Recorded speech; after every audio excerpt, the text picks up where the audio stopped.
Hello students, प्रिय विद्यार्थियों। वर्णी हिंदी क्लासेज हिंदी के यूट्यूब चैनल पर आप सबका स्वागत है।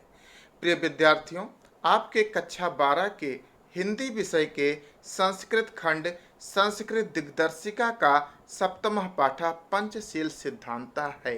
आज हम इस अध्याय का हिंदी अनुवाद करना सीखते हैं। प्रिय विद्यार्थियों, यह अध्याय बहुत ही छोटा भी है और बहुत सरल भी है।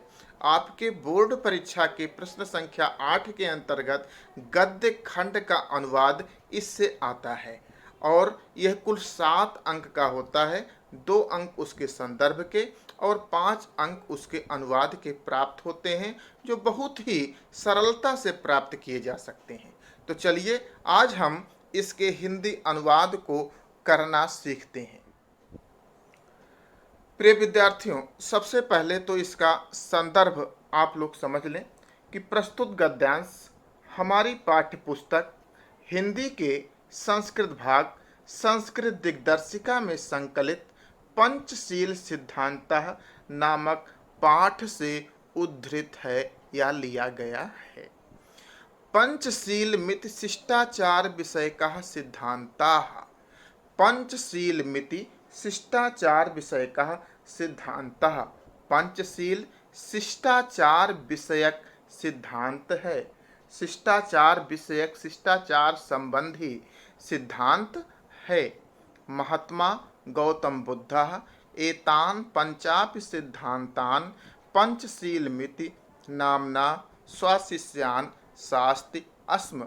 महात्मा गौतम बुद्ध ने एतान पंचापि सिद्धांतान, इन 5 सिद्धांतों को पंचशीलमिति नामना, पंचशील के नाम से स्वशिष्यान, अपने शिष्यों को शास्ति अस्म, उपदेश दिया था या पढ़ाया था। महात्मा गौतम बुद्ध ने एतान पंचापि सिद्धांतान, इन 5 सिद्धांतों को पंचशील मिति नामना, पंचशील के नाम से स्वशिष्यान, अपने शिष्यों को उपदेश दिया था। शास्ति माने उपदेश दिया था या पढ़ाया था। एत एवायम शब्दः आधुनापि तथैव स्वीकृताः। एत एव अयम, अतयो यह शब्द, अधुनापि आज भी या आधुनिक जगत में भी, तथैव स्वीकृतः उसी रूप में स्वीकार कर लिया गया है। इमे सिद्धांताः, यह सिद्धांत क्रमेण, क्रम से, एवं संति, इस प्रकार से हैं। इमे सिद्धांताः, ये सिद्धांत क्रमेण, क्रम से, एवं संति, इस प्रकार से हैं। अहिंसा, सत्यम, अस्तेयम, अप्रमादः, ब्रह्मचर्यम।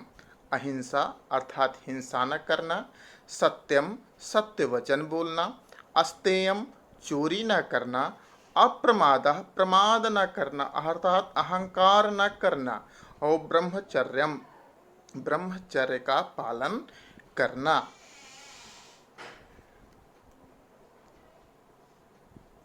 बौद्ध युगे इमे सिद्धांताः वैयक्तिक जीवनस्य अभ्युत्थानाय प्रयुक्ता आसन्। बौद्ध युग में इमे सिद्धांताः, ये सिद्धांत वैयक्तिक जीवनस्य अभ्युत्थानाय, वैयक्तिक जीवन के उत्थान के लिए प्रयुक्ता आसन, प्रयुक्त किए जाते थे। बौद्ध काल में, बौद्ध युग में इमे सिद्धांतः, ये सिद्धांत वैयक्तिक जीवन के उत्थान के लिए इन सिद्धांतों का प्रयोग होता था। परम अद्य, किंतु आज, परम माने परम का अर्थ है किंतु, इसके साथ अद्य जुड़ा हुआ है, अद्य का अर्थ है आज। परम अद्य, किंतु आज, इमे सिद्धांताः राष्ट्राणाम परस्पर मैत्री सहयोग कारणानि। प्रिय विद्यार्थियों, ये पूरे एक ही शब्द है, इसको अलग अलग हमने अलग अलग रंगों से कर दिया है जिससे आप इसके अर्थ को समझ सकें। परस्पर मैत्री सहयोग कारणानि, परम अद्य, किंतु आज, यह सिद्धांत राष्ट्राणाम, विभिन्न राष्ट्रों के मध्य परस्पर मैत्री और सहयोग के कारण है, साधन है। कारण का अर्थ है साधन है। विश्व बंधुत्व बन्धुत्वस्य विश्वशान्तेश्च साधनानि सन्ति। यह सब विश्व बंधुत्व और विश्व शांति के भी साधन हैं।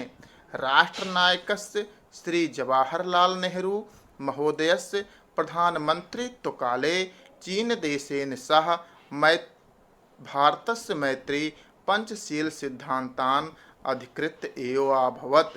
राष्ट्रनायक श्री जवाहरलाल नेहरू महोदय के प्रधानमंत्रित्व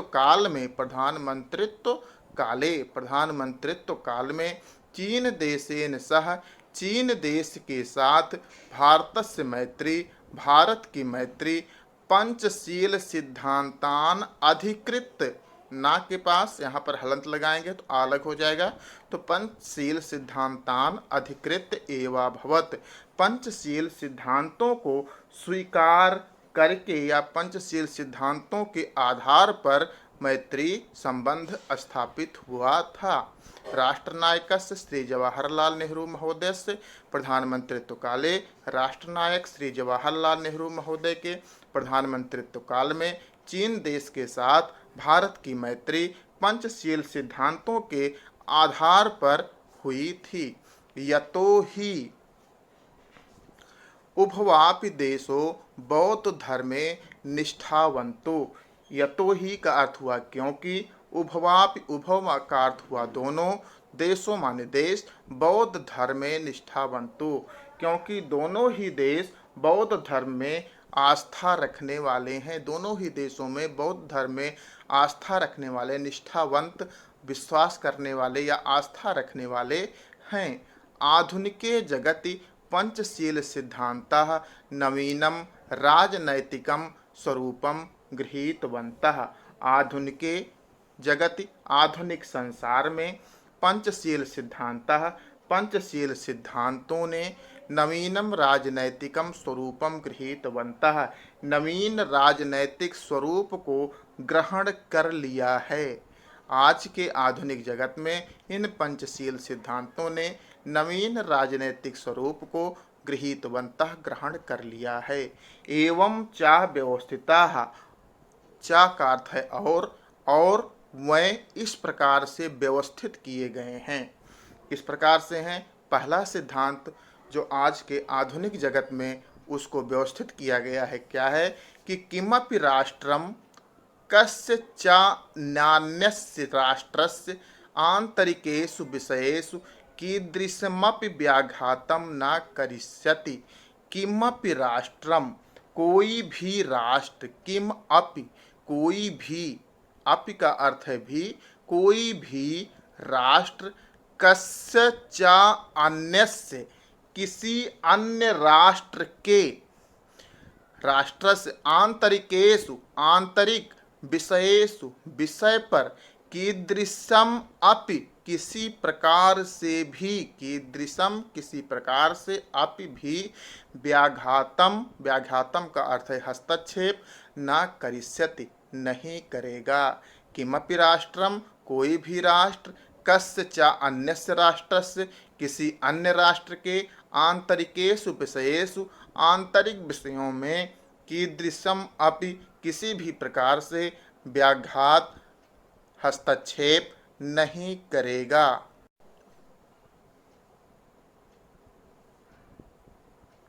प्रत्येक राष्ट्रम परस्परम प्रभुसत्ता प्रादेशिकीम अखंडतांच सम्मानयस्यति। प्रत्येक राष्ट्र परस्परम प्रभुसत्ता, परस्पर अपनी अपनी प्रभुसत्ता और प्रादेशिकीम अखंडतांच, माँ में हलंत लगेगा तो यहाँ से आ हो जाएगा, तो हो जाएगा अखंडतांच, प्रादेशिकी अखंडता का सम्मानिष्यति सम्मान करेगा। प्रत्येक राष्ट्र आपस में, परस्पर का अर्थ हुआ आपस में, एक दूसरे की प्रभुसत्ता और प्रादेशिकी अखंडता का सम्मान करेगा। प्रत्येक राष्ट्रम परस्परम समानताम व्यवहारिष्यति। प्रत्येक राष्ट्र परस्परम आपस में समानताम व्यवहारिष्यति समानता का व्यवहार करेगा। किमपि राष्ट्रम अपरेण नाकृष्यन्ते। किमपि राष्ट्रम, कोई भी राष्ट्र, अपरेण अर्थात किसी दूसरे राष्ट्र पर ना कर्षन्ते आक्रांत नहीं करेगा या आक्रमण नहीं करेगा, अर्थात कोई भी राष्ट्र किसी दूसरे राष्ट्र पर आक्रमण नहीं करेगा। अपरेण का अर्थ हुआ दूसरे, किमपि राष्ट्रम कोई भी राष्ट्र अपरेण किसी अन्य दूसरे राष्ट्र पर आक्रमण नहीं करेगा। सर्वाण्यपि राष्ट्राणि मिथः स्वाम स्वाम प्रभुसत्ता शांत्या रक्षन्ति। सर्वाण्यपि राष्ट्राणि सभी राष्ट्र, मिथः मतलब का हुआ, मिथः का अर्थ हुआ विश्व परस्पर, सर्वाण्यपि राष्ट्राणि मिथः परस्पर स्वाम स्वाम अपनी अपनी प्रभुसत्ता और शांति की रक्षा करेंगे। सर्वाण्यपि राष्ट्राणि सभी राष्ट्र परस्पर अपनी अपनी प्रभुसत्ता और शांति की रक्षा करेंगे। विश्वस्य यानि राष्ट्राणि शांतिम इच्छन्ति तानि इमान् नियमान् अंगीकृत्य परराष्ट्रैः सार्धं स्वमैत्रीभावं दृढ़ीकुर्वन्ति। विश्वस्य यानि राष्ट्राणि, विश्व के यानि का अर्थ हुआ जो भी, विश्व के जो भी राष्ट्र शांतिम इच्छन्ति, माँ पे हलंत लगेगा तो यहाँ से छोटी ई अलग होगी, इच्छन्ति हो जाएगा, शांतिम इच्छन्ति। विश्वस्य यानि राष्ट्राणि शांतिम इच्छन्ति, विश्व के जो भी राष्ट्र शांति चाहते हैं, शांति की इच्छा रखते हैं, तान इमान नियमान अंगीकृत्य, नियमान ना पे हलंत लगेगा तो यहाँ पर आह अलग होगा, नियमान अंगीकृत्य, इन नियमों को अंगीकृत्य का अर्थ हुआ स्वीकार करके, पर राष्ट्र सार्धम दूसरे राष्ट्रों के साथ, स्वमैत्री भावम अपने मैत्री भाव को, दृढ़म कुर्वन्ति दृढ़ करेंगे। विश्वस्य यानि राष्ट्राणि शांतिम इच्छन्ति, विश्व के जो भी राष्ट्र शांति चाहते हैं, तान इमान नियमान अंगीकृत वह इन नियमों को स्वीकार करके, पर राष्ट्र सार्धम अन्य राष्ट्रों के साथ, स्वमैत्री भावम अपने मैत्री भाव को, दृढ़ी कुर्वन्ति दृढ़ करते हैं या करेंगे। तो विद्यार्थियों, ये इस अध्याय का हिंदी में अनुवाद हुआ। आप लोग इस अनुवाद को पूरा देखिए, समझिए। बहुत ही सरल अनुवाद है, सरल अध्याय है, छोटा अध्याय है। और अगर इस अध्याय से आपके बोर्ड परीक्षा में प्रश्न पूछे जाते हैं तो निश्चित रूप से आप ये करने में सफल होगे और आपको अच्छा अंक प्राप्त होगा। इन्हीं शुभकामनाओं के साथ धन्यवाद।